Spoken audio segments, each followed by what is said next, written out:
Academy for Social Change presents Belief Bias. Consider the following scenario.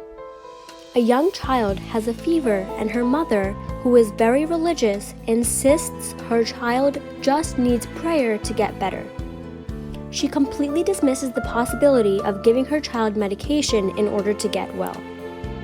On the other hand, the father does not agree with the mother and gives the child medication. Soon after she takes the medication, the child makes a full recovery. While the mother is convinced that her prayer allowed her daughter to bounce back from her illness, she refuses to acknowledge that the medication might have played a role in the child's recovery. Our beliefs are extremely powerful.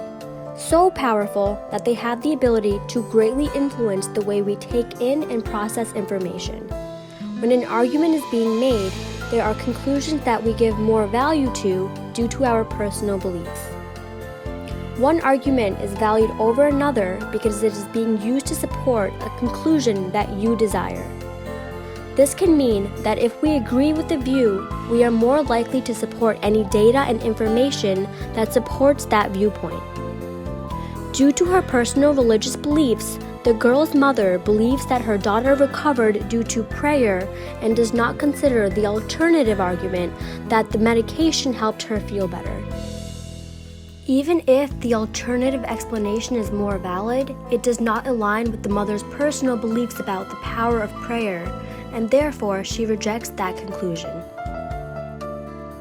The belief bias is to give importance, value, or weight to an argument based on the conclusion that you believe to be true versus the actual validity of the argument being made.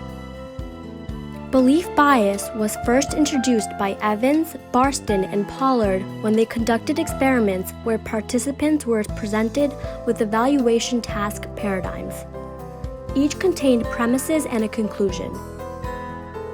The objective was to make an evaluation of logical validity. To their surprise, the participants exemplified belief bias due to their tendency of rejecting valid arguments with unbelievable conclusions and supporting invalid arguments with believable conclusions. Instead of assessing logical validity, the subjects based their assessments on personal beliefs. Since belief bias is extremely common and can lead one to reach incorrect conclusions, it is important to try and be cognizant of times in which this error is being made. It is vital to consider all arguments and conclusions, whether or not they align with our personal beliefs. For example, people registered within a certain political party tend to jump to conclusions when listening to a politician from the opposing party make an argument.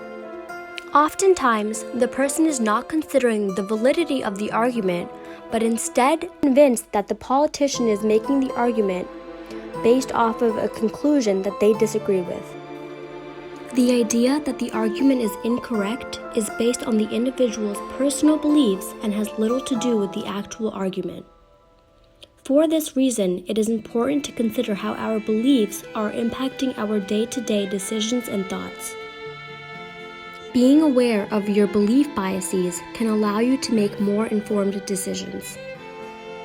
Can you think of an instance in which you found yourself arriving at a conclusion before even hearing the argument? Why do you think this happened?